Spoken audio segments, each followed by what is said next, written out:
Mas é a Disney, né? Então o Mickey Mouse não pensou duas vezes e foi pelo caminho mais Disney possível.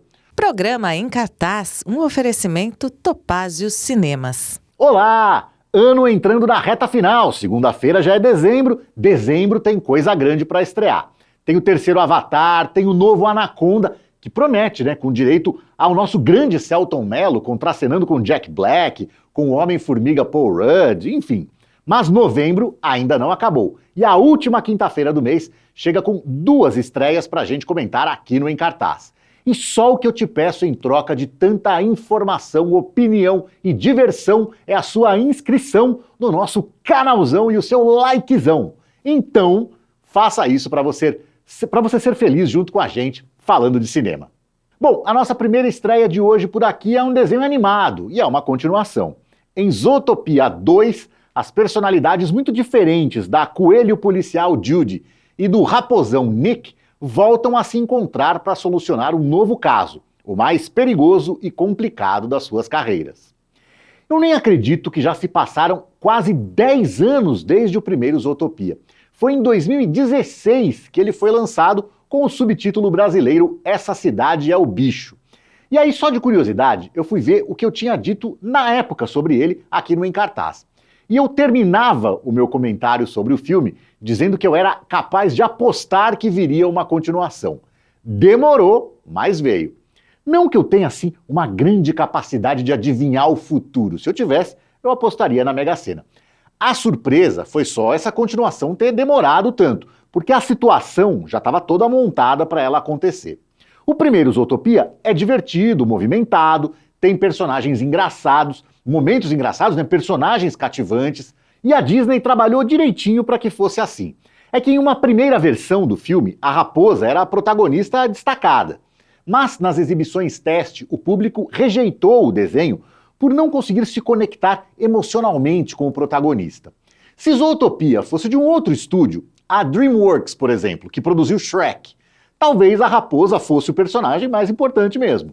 Mas é a Disney, né? Então o Mickey Mouse não pensou duas vezes e foi pelo caminho mais Disney possível.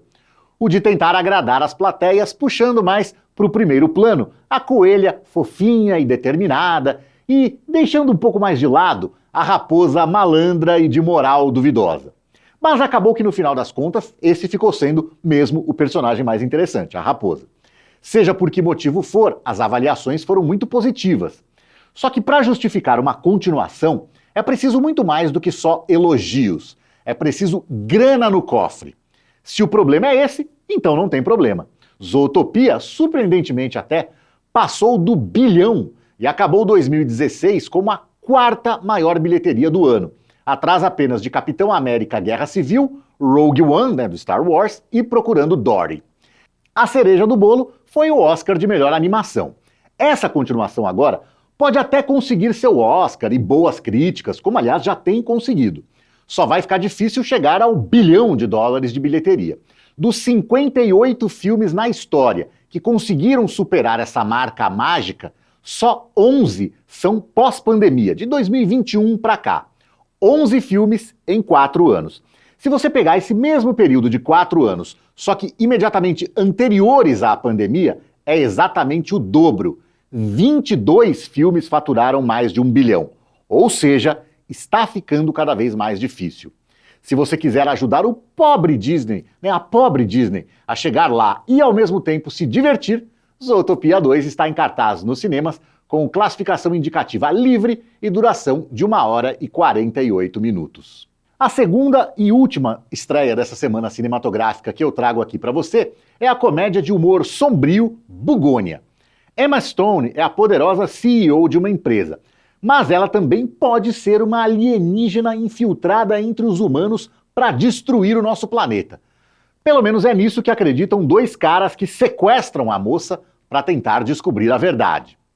Bugônia é um novo filme do diretor grego Yorgos Lanthimos, o que quer dizer que você pode até gostar da obra, mas fácil não vai ser não. Os filmes dele são marcados por bizarrices fascinantes. Um universo muito particular que frequentemente causa desconforto, mas aquela vontade quase irresistível de saber mais. E aí eu dou como exemplo o angustiante Dente Canino, que ele fez ainda na Grécia, Pobres Criaturas e as 3 histórias que compõem Tipos de Gentileza.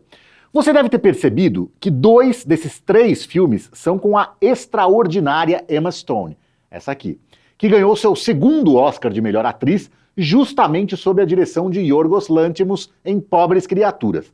Mas além desse, de Tipos de Gentileza e de Bugônia, eles ainda têm outras 2 colaborações, o curta-metragem Vliry e A Favorita, que também rendeu a ela uma indicação ao Oscar, mas aí sem prêmio, né, de atriz coadjuvante.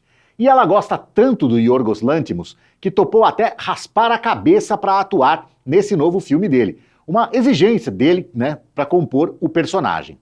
Deixou a vaidade de lado para valer, e isso vindo de uma mulher que acabou de ser considerada, atenção, a mulher mais bonita do mundo, por um estudo científico que leva em consideração as proporções dos rostos das pessoas. Ela disse que a transformação física faz parte do ofício do ator e que raspar a cabeça foi fácil. Muito mais difícil foi ganhar 7 quilos de músculos para interpretar a ex-tenista Billie Jean King, o que ela fez em A Guerra dos Sexos. Disse ainda que se livrar das madeixas foi uma experiência que ela definiu como uma das mais libertadoras da vida. Ainda que ela tenha dito também que quase desistiu da ideia enquanto as 4 câmeras usadas na cena estavam sendo preparadas. Para falar o português popular, ela quase amarelou. Mas porque tem isso, né? Os cabelos foram raspados com as câmeras rolando para usar no filme, em um único take. Não sem antes cumprir um combinado. Ela mesma empunhou a maquininha para raspar o cabelo do próprio diretor. Acho justo. Para não estragar a surpresa para o público, ela usou uma peruca desde a época das filmagens até próximo da estreia. E atendendo a uma ideia da própria Emma Stone, em algumas sessões do filme em Los Angeles, os carecas e as pessoas que topassem raspar o cabelo ali mesmo, na porta do cinema, poderiam entrar de graça. Apesar de ser um filme perfeitamente em sintonia com a veia bizarra do Yorgos Lanthimos, esse é um dos raros filmes dele, ao lado de A Favorita, que não é uma ideia original. Nesse caso agora é uma adaptação de uma produção sul-coreana de 2003, que não tem título em português, mas que em inglês se chama Save the Green Planet. A princípio, a direção da versão americana ficaria com o mesmo responsável pelo original, o coreano Jang Jung-hwan. Mas ele teve problemas de saúde que provocaram atrasos que acabaram resultando na saída dele do projeto. Yorgos Lanthimos foi chamado para assumir, desde que a condição dele para todos os trabalhos fosse atendida, que ele tivesse controle total da parte criativa. Tudo para garantir que, mesmo sem que a ideia original fosse dele, o filme ficasse com a sua cara, com a sua visão, um tanto quanto particular, como eu disse antes. E tanto ele faz questão de tomar as decisões criativas todas, que ele até escolheu as máscaras que os sequestradores usariam, que, no caso, eram com o rosto da atriz Jennifer Aniston, a eterna Rachel da série Friends. Isso porque ele é fã de Friends. E a Jennifer Aniston, que aliás é descendente muito próxima de gregos, não só aprovou como adorou a ideia. Ela é uma simpatia, né? Bugônia está em cartaz nos cinemas com classificação indicativa 18 anos e duração de 1 hora e 58 minutos. Tchau!